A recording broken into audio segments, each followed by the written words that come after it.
कौन है जो माता सीता तक पहुंचने के लिए इस विशाल महासागर के पार निकल सकता है?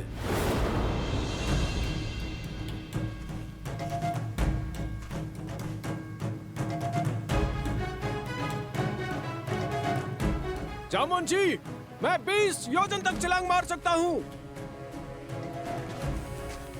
मैं 40 योजन। युवा अवस्था में मैं इतनी दूरी पार कर सकता था, किंतु अब शरीर में उतना बल नहीं।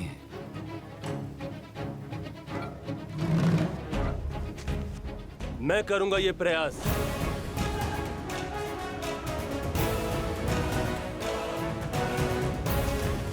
तुम्हारे सामर्थ्य पर संदेह नहीं है अंगद। मुझे ज्ञान है कि तुम वहां तक पहुंच तो जाओगे, परंतु वहां से लौटने की शक्ति शेष नहीं बचेगी और फिर तुम युवराज हो। तुम्हारी रक्षा हमारे लिए आवश्यक है और तुम्हारा यहाँ सेना के साथ रहना भी आवश्यक है।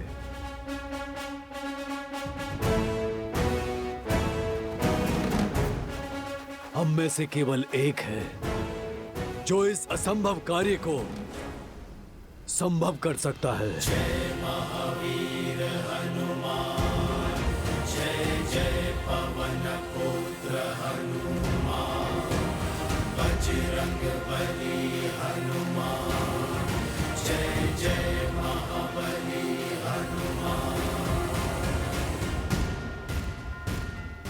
जामवन जी, कहीं आपका संकेत मेरी ओर तो नहीं? नहीं ऋक्षराज, मैं ये नहीं कर सकता। इतना सामर्थ्य नहीं है मुझ में। सामर्थ्य है पर बोध नहीं है, बल है। किंतु तुम भूल चुके हो, बुद्धि में तुम्हारा कोई सानी नहीं है। पर्वत को मसान की भांति मसल देने की शक्ति है तुम में। तुम भूल गए कि श्री राम ने क्या कहा था? क्योंकि ये यात्रा केवल सीता की खोज की नहीं, तुम्हारे स्वयं को खोजने की भी है। पात्र हो पर परिचय नहीं है अपना। अपना परिचय जानते हो ना हनुमान? हाँ, मैं हनुमान हूँ, महाराज केसरी और माता अंजना का पुत्र हनुमान। किंतु हनुमान की पहचान और भी अधिक भव्य है। आ जाओ सब, हनुमान के जन्म की गाथा सुनाता हूँ। उन्हें उनकी वास्तविकता का बोध कराता हूँ।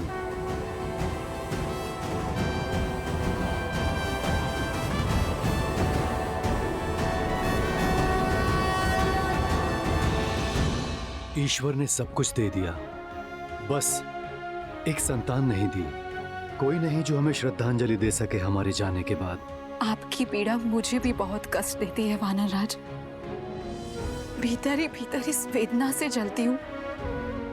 वानरराज केसरी को एक वंशज तक ना दे पाई। लेकिन ऐसा कोई नहीं है जो मेरा आंचल पकड़ के मुझसे हट करे, जिसे मैं लोरियां सुनाकर सुलाऊं। मुझे लगता है अब केवल महादेव ही हमारा कष्ट हर सकते हैं।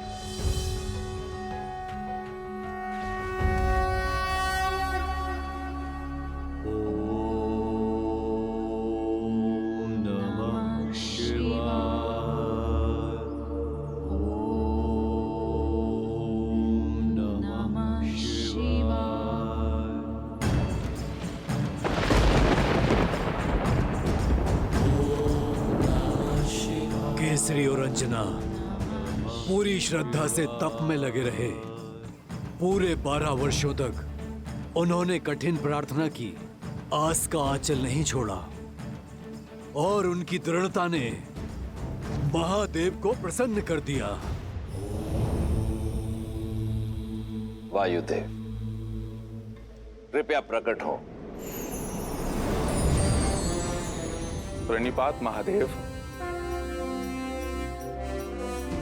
प्रणिपात माता। आदेश करें, इस दास का स्मरण कैसे किया आपने? क्या अपने वेग में कोई भूल तो नहीं हो गई मुझसे? भूल नहीं हुई, संसार का भला करने का अवसर मिला है आपको। एक बड़ा दायित्व सौंपने के लिए आपको यहाँ बुलाया गया है। महादेव की सेवा करके मैं धन्य हो जाऊंगा। अपनी भक्ति से प्राप्त शक्ति से रावण इस संसार में तनाव का वातावरण फैला रहा है। नारायण के अवतार श्री राम को एक भक्त की आवश्यकता होगी, जो मेरा ही अंशावतार होकर देवी अंजना के गर्भ तक उसे पहुंचाने के लिए आपकी सहायता की आवश्यकता है। वायुदेव, ये समझ लीजिए कि श्री हरि के इस दिव्य अवतार की गाथा में आपकी एक अत्यंत महत्वपूर्ण भूमिका होने वाली है। समय आने पर मेरे इस अंशावतार को संसार जिस नाम से पुकारेगा वो होगा हनुमान। वो हनुमान जो संसार में राम भक्ति की अलख जगाएगा। वो हनुमान जो इस संसार को सच्ची भक्ति का अर्थ समझाएगा, जो भक्त और भगवान के संबंध को एक नई ऊंचाई तक ले जाएगा, जो राम रावण युद्ध में श्री राम का प्रमुख सहायक बनेगा और देवी सीता की मुक्ति का मार्ग बनेगा। धन्य हूं मैं महादेव, आपकी इस इच्छा को मैं अवश्य पूर्ण करूंगा। हनुमान आपका अवतार होगा और उसे धरती पर ले जाने में मेरे सहयोग के कारण पवनसुत कहलाएगा। नमामि शंभुं पुरुषं पुराणं, नमामि सर्वज्ञं पारमं, नमामि रुद्रं प्रभुं शयन्तं, नमामि शर्वं शिरसा नमामि। जय जय जय शंकर उमा महेश्वर। जगत कल्याण का मार्ग तुम्हारी प्रतीक्षा कर रहा है हनुमान। तुम्हारे बल का आभास कर सकता हूं मैं हनुमान।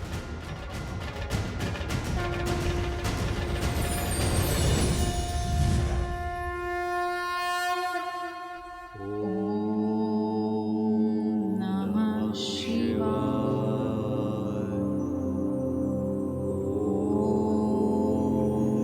नमः शिवाय।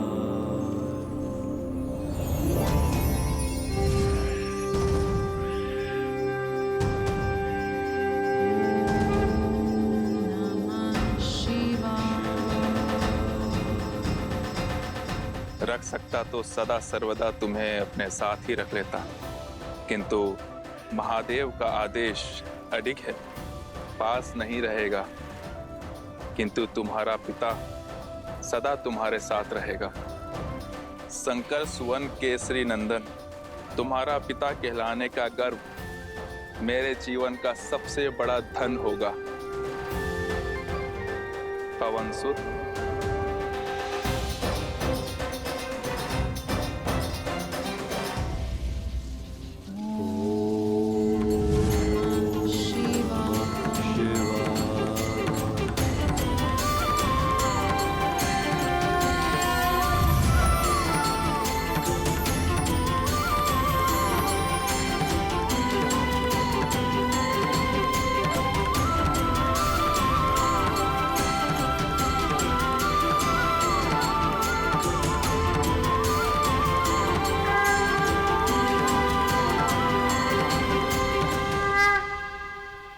तो मेरा जन्म महादेव की इच्छा से हुआ।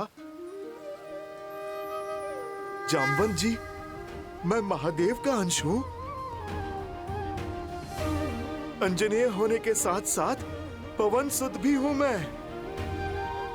और मेरा जन्म प्रभु श्री राम की सेवा के लिए हुआ। इसीलिए सदा मुझे प्रभु श्री राम की प्रतीक्षा रहती थी। धन्य हुआ मैं, मेरे श्री राम, प्रभु श्री राम। राम राम राम राम राम राम।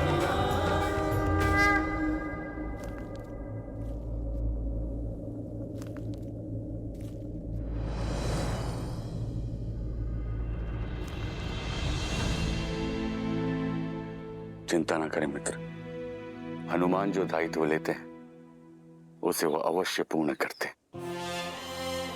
बस वही एक आशा शेष है मित्र, यही ना टूटे। मित्र, मैं आपको कुछ दिखाना चाहता हूं। वो जो हनुमान ने हमारे ऋषिमुख निवास के समय बनाया था। आई।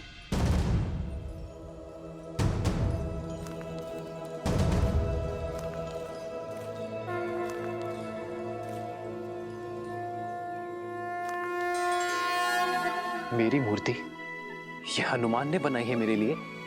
हाँ, बिना आपको देखे आपके लिए हनुमान की भक्ति और समर्पण, उसकी कोई सीमा नहीं। अपने हृदय में उभरती छवि को वर्षों तक हर दिन अथक प्रयास से गढ़ा है उसने।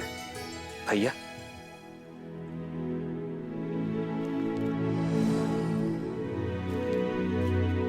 देखो लक्ष्मण, हनुमान ने मेरे लिए ये प्रतिमा बनाई है।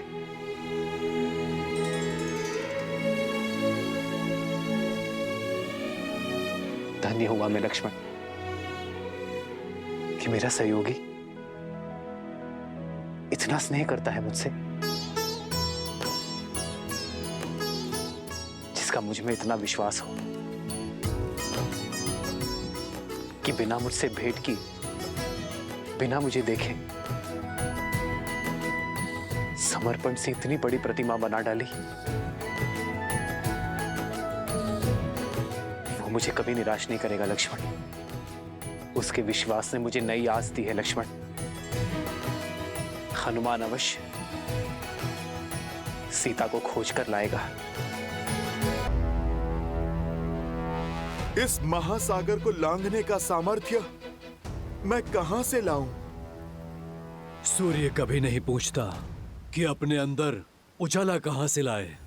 इस तुच्छ सागर को महासागर कह रहे हो तुम कदाचित भूल रहे हो, अपने बाल्यकाल में तुमने बहुत ऊंची छलांग लगाई थी।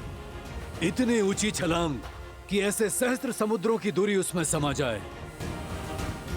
सहस्त्र योजनों की छलांग लगाई थी तुमने हनुमान। वो छलांग जिसने केसरी नंदन मारुति को हनुमान बनाया। अपने जन्म और उस असंभव छलांग की कथा सुनो हनुमान। अपना बल, सामर्थ्य और स्वयं का परिचय पा जाओगी।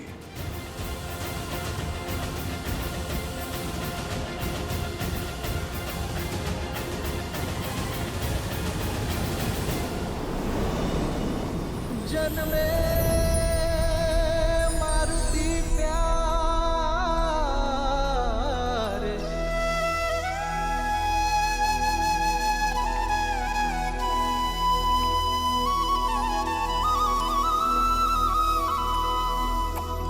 जन्मे मारुति प्यारे।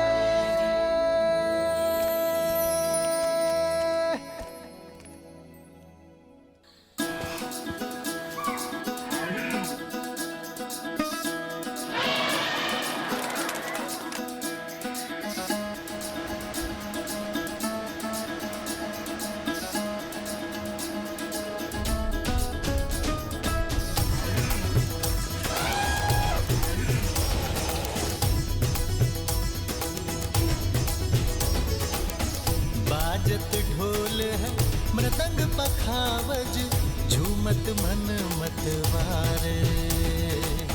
मंगल पल ये आया है देखो, हर्षित वानर सारे। हो जन्मे मारुति प्यारे, शुभ है आंगन द्वारे। श्री राम के है दुलारे। ये केवल न केसरी और अंजना का पुत्र है, वायुदेव की भेंट है हमें। मारुत का आशीष है, पवन पुत्र मारुति है, मारुति। बाजत ढोल मृदंग पखावज झूमत मन भगवाने मंगल पल आया है देखो जन में मारुति प्यारे हो जन में मारुति प्यारे शुभ है आंगन द्वारे श्री राम के है दुलारे जन में मारुति प्यारे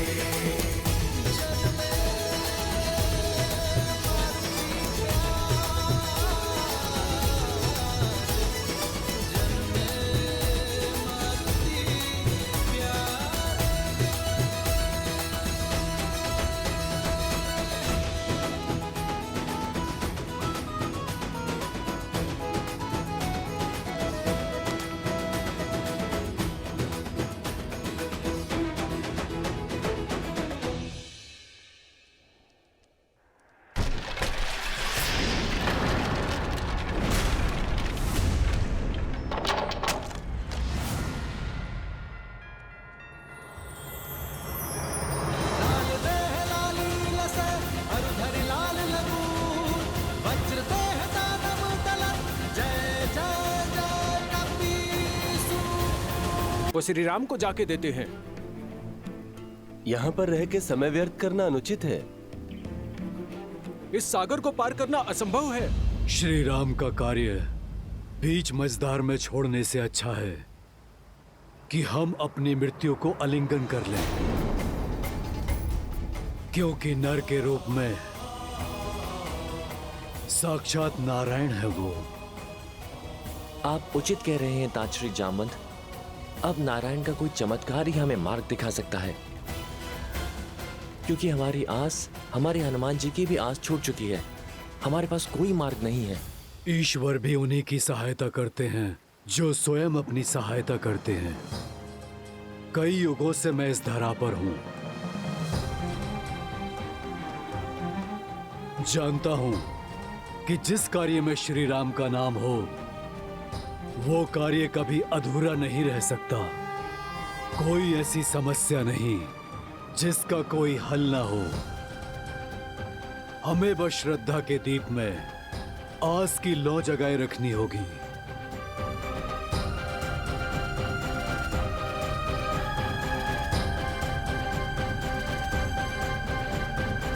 स्वामी, आपका अंश अवतार हनुमान आशा खो चुका है।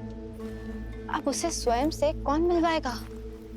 कौन उनका साक्षात्कार उनके ही बल से करवाएगा? जामवंत, क्योंकि हमारी रचाई इस लीला का सबसे अधिक बोध उन्हें ही है। जीवन और इतिहास के ज्ञान का अद्भुत समन्वय है जामवंत। वो जामवंत जो स्वयं ब्रह्मदेव के मुख से वृक्षों के राजा बनकर प्रकट हुए थे। तो श्री राम की कथा में जामवंत की और भी भूमिकाएं? हाँ देवी, आने वाले इस धर्म युद्ध में जामवंत श्री राम के सहायक, उनके मार्गदर्शक बने। पिछले कई युगों से भगवान विष्णु के राम अवतार की प्रतीक्षा में थे जामवंत। स्वयं को इस पावन उद्देश्य के लिए तत्पर कर रहे थे जामवंत। युगों से? हाँ देवी, जामवंत कोई साधारण वृक्ष नहीं, नारायण के हर रूप, हर स्वरूप के साक्षी रहे। फिर वो चाहे बराह अवतार से लेकर नरसिम्हा अवतार हो, या फिर समुद्र मंथन से लेकर वामन अवतार तक, जामवंत इन सभी घटनाओं के साक्षी रहे। जब भगवान विष्णु ने वामन अवतार में असुरराज महाबली का दमन किया था, तब 21 बार भगवान वामन की प्रदक्षिणा देने वाले जामवंत ही थे। और अब राम अवतार में, राम रावण युद्ध में श्री राम के गुरु बनकर उनका मार्गदर्शन करने का दायित्व भी जामवंत ही संभालेंगे। तो हम में से किसी में भी नहीं है। संपाति ने हमें यह कहा था कि लंका यहाँ से कम 100 योजन दूर है। माना कि हम वानर हैं, किंतु इतनी दूरी तय करना तो हमारे लिए भी असंभव है। संपाति और जटायु माता सीता को बचाने के लिए अपने प्राण तक न्यौछावर करने से पीछे नहीं हटे, और तुम कहते हो कि हम पीछे हट जाएं? कदापि नहीं। अपने भीतर झांको। कौन है जो माता सीता तक पहुंचने के लिए इस विशाल महासागर के पार निकल सकता है?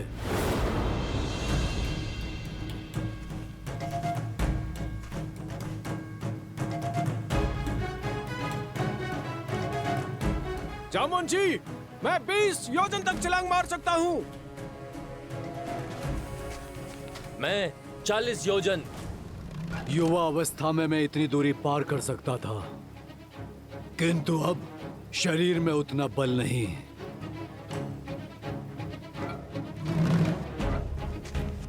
मैं करूंगा ये प्रयास।